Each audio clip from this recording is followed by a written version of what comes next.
नमस्कार दोस्तों। आज के इस वीडियो में हम डिस्कस कर रहे हैं निफ्टी और निफ्टी बैंक के बारे में। तो सबसे पहले मैंने जो है निफ्टी बैंक का चार्ट लिया है और ये निफ्टी बैंक का एक डेली चार्ट है।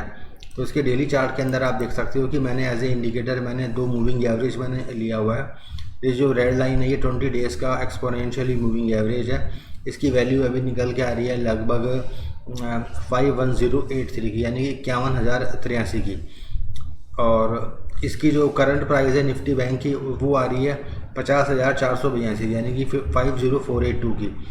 तो यहाँ पर आप देख सकते हो कि ये जो मेरी लाइन है मूविंग एवरेज की, इसका स्लोप जो है वो डाउनवर्ड में है। तो यानी कि शॉर्ट टर्म के अंदर जो निफ्टी बैंक का जो मोमेंटम है वो डाउनवर्ड में है। और आप यहाँ पर देख सकते हो कि निफ्टी बैंक की जो करंट प्राइस है उसको मैंने येलो से इंडिकेट किया है। तो इसकी जो करंट प्राइस है वो भी इस मूविंग एवरेज के ही नीचे है। तो इसका मतलब ये है कि आने वाले दिनों में जो है निफ्टी बैंक के अंदर और भी गिरावट देखने को मिल सकती है। तो निफ्टी बैंक का अंदर जो पहला जो रेजिस्टेंस मेरे को मिलेगा ऊपर की तरफ वो होगा मेरा 20 दिनों का एक्सपोनेंशियली मूविंग एवरेज। तो जब तक निफ्टी बैंक जो है 20 दिनों की मूविंग एवरेज के ऊपर की क्लोजिंग नहीं देता है तब तक निफ्टी बैंक के अंदर कोई भी बुलिश मोमेंटम नहीं है और ये नीचे की ओर ही आ सकता है। और यहाँ पर आप देख सकते हो कि कल के दिन इंट्राडे के अंदर निफ्टी बैंक जो ऊपर की ओर खुला था, लेकिन इसके अंदर वापस से एक रेड कैंडल बना दी। इसका मतलब यह है कि आने वाले दिनों में जो है निफ्टी बैंक जो है और भी ज़्यादा नीचे की ओर आ सकता है। अब हम देखते हैं निफ्टी के चार्ट को। तो यहाँ से मैं लगाता हूँ निफ्टी का चार्ट। तो यहाँ पर आप देख सकते हो कि निफ्टी के चार्ट के अंदर भी मैंने एज ए इंडिकेटर मैंने 20 का और ये 200 का एक्सपोनेंशियली मूविंग एवरेज मैंने लगा रखा है।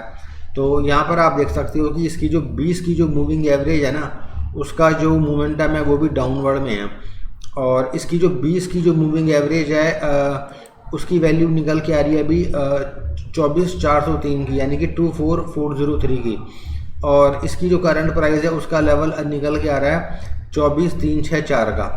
तो यहाँ पर आप देख सकते हो कि जो है इंट्राडे के अंदर निफ्टी ने जो है इस 20 की मूविंग एवरेज के ऊपर जाने की कोशिश करी थी, लेकिन ये ऊपर जाने में कामयाब नहीं हो पाया और वापस से इसने ये नीचे आ गया।